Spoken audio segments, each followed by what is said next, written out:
Halo semuanya, selamat datang di segmen analisa. Di video kali ini kita akan update terkait dengan peristiwa pembunuhan yang terjadi di Baltim, Sulawesi Utara.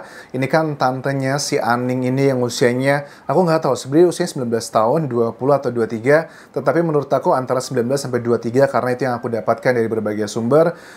Kalau yang bilang ini adalah usianya adalah 19 tahun. Tetapi sampai sekarang itu kita masih nggak habis pikir ya, sebegitu teganya dan dia itu kayak nggak punya hati nurani gitu loh teman-teman. Nah, ada dua video yang akan aku bahas di sini. Kita lihat adalah pertama pada saat adegan dia itu dijambak ya, waktu dilakukan proses rekonstruksi di Mapolres Baltim.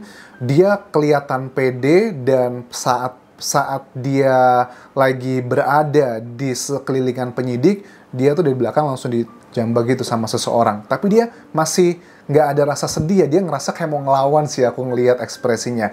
Terus juga kita akan lihat detik-detik pada saat dia itu ditangkap ya sama penyidik, pada saat dia diketahui adalah sebagai pelaku yang tega menghabisi keponakannya sendiri tersebut. Kalian tahu di video sebelumnya pada saat dia itu berbicara di hadapan, diinterogasi lah dalam tanda kutip ya oleh penyidik, terus juga sama bupati di kawasan setempat, itu tuh banyak yang bilang aroma badan dia tuh baunya luar biasa loh.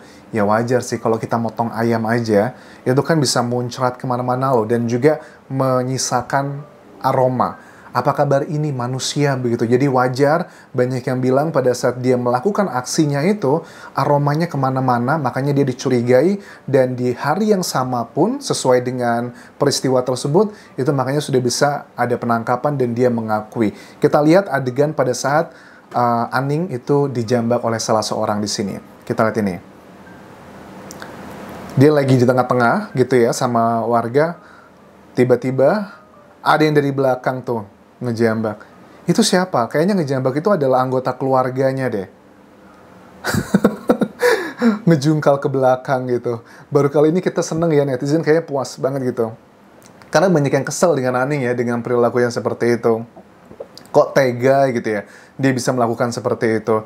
Nah, ini yang nggak kalah sedihnya lagi, yang nggak kalah miris dan juga kita nggak habis pikir pada saat detik-detik penangkapannya. Ini kan dia dibawa di sebuah mobil beserta sejumlah penyidik di sana, ditanyain tentang apa yang kamu lakukan. Kan ditemukan dalam kondisi yang sudah terpisah keponakannya 8 tahun tersebut. Ini yang dijawab langsung pada saat pertama kali dia berhasil ditangkap dan dia mengakui perbuatannya. Oke, play, mana nih? Kiri. Nah, iris begini. Jadi dia masih posisi hidup, kau mana potong di kepala. Kasih putus. Ngapain otak ini apa? Ngapain otak ini dia, so? Hah? Ngadepin yang sampai mana potong begitu? Gila. Apa? Siapa? Dari siapa? Itu cuma di pemas tuh. Nggak mau ambil kan? Karena takut dia kenal penganak, jadi kan mesti bunuh dia. Itu Mas ada jual di mana? Di Logam Jaya. Di Logam Jaya ada berapa? Berapa? Gila ya, dia kelihatan tenang banget loh. Si Aning ini nggak habis pikir loh, padahal dia juga punya anak masih yang batita loh. Tapi pada saat dia ditanya, dia tuh nggak ada kesan yang ketakutan, kayak nyesel gitu. Kita kalau lihat dari wajahnya ini, Aning tuh ketakutan, tapi ketakutan sama orang yang diajak ngomong, bukan dia ngerasa ada penyesalannya. Kan kalau orang menyesal itu biasanya akan menangis, ngomongnya pelan. Ini tuh dia kayak nggak ada penyesalan gitu. Apa yang terjadi sebenarnya? Makanya, apakah ini baru pertama kali dilakukan oleh Aning? Kayaknya enggak deh. Dengan orang yang seperti itu sudah nyantai banget. Maksudnya, kalau orang waktu zaman kecil gitu, aku pernah nyolong uang orang tuaku gitu, zaman kecil dulu aja. Itu aja kok kita ketakutan ya, serba salah ngomongnya. Ini melakukan hal sudah mencuri, kemudian menghabisi, tapi dia masih kelihatan tenang-tenang aja. Nggak yakin deh, ini adalah pengalaman pertama kali gitu. Tapi di sisi lain, pada saat kita tahu ternyata uang yang dipakai, hasil penjualan kalung dan juga emas tersebut, ternyata kan dibeli pertama itu adalah popok buat anaknya, kemudian susu, kemudian beberapa barang kecil, minuman ringan, plus juga untuk beli HP-nya dan masih ada sisa uang, dan uang tersebut diserahkan kepada suaminya.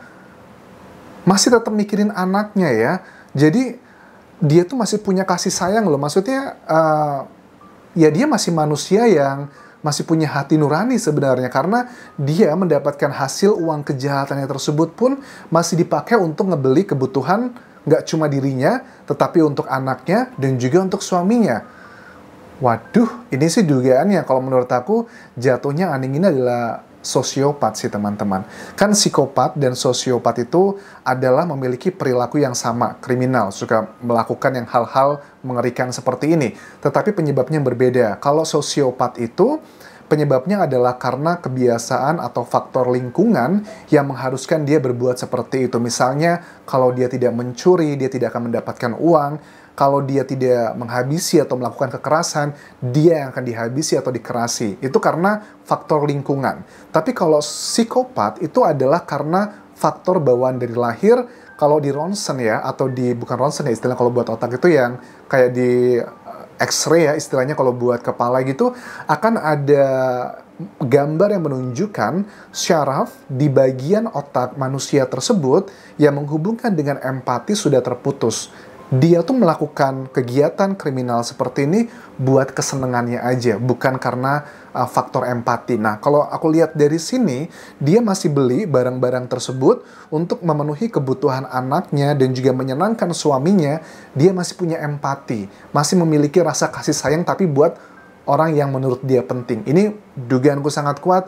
Aning ini gejalanya adalah gejala sosiopat, karena dia masih nyantai, dia nggak kesan yang gimana, karena kan ada banyak tuh kejadian di Indonesia juga ya, dia melakukan aksi seperti ini, kemudian dia menyerahkan diri, sama seperti kasus di Carok lah Bangkalan ya, itu pun juga sama kan, pelakunya menyerahkan diri karena menurut mereka terpaksa melakukannya, dan mereka juga menyesal, makanya menyerahkan diri. Kalau Aning ini beda, dia tuh manipulatif, dia ngebohongin orang lain, bahkan beberapa jam setelah kejadian, dia pura-pura bingung, dia pura-pura nyari, dia pura-pura membuat kebohongan yang disampaikan langsung kepada bupati gitu loh.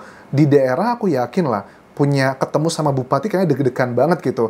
Karena zaman dulu pun waktu aku di Lampung ya, di Indonesia, ketemu sama jangankan bupati, kepala desa aja kayaknya udah segan gitu ya. Tapi apalagi sekarang gitu di daerah juga, Sulawesi Utara kan juga masih termasuk daerah begitu. Tapi dia pede menceritakan semuanya. Memang luar biasa si Aning ini ya. Dan aku juga turut berduka cita untuk keluarga. Mudah-mudahan kesakitan yang dirasakan oleh korban itu menjadi salah satu hal yang akan menghilangkan anak kecil mana ada dosa juga kan ya, belum balik mah masih, ya pasti sih mudah-mudahan ya, kalau aku dari agama yang aku yakin, kalau anak masih sekecil itu ya pasti akan surga gitu jaminannya. Ya mudah-mudahan lah ini bisa menjadi tabungan buat orang tua yang ditinggalkan, dan ini sudah terjadi. Dan sekali lagi, jangan pernah menyalahkan orang tuanya memakaikan emas, karena emasnya itu cuma emas yang kecil harganya, hanya 3 juta rupiah aja. Kecuali kalau pakai emasnya seperti mereka-mereka yang pakai emas 1 kilo, 2 kilogram yang mencolok, itu adalah bagian yang perlu dikritisi. Tapi kalau kejadian ini, jangan kritisi apa yang dilakukan orang tuanya. Mereka memberikan emas ke putrinya sebagai bentuk kasih sayang, dan itu adalah hal yang masih lumrah dan juga wajar aja. Terima kasih sudah menonton, sampai jumpa lagi di video berikutnya. Tinggalkan like dan juga komen, subscribe channel YouTube ini, follow Instagram, Facebook, dan juga akun TikTok Dian Jasa Semara. Sampai jumpa.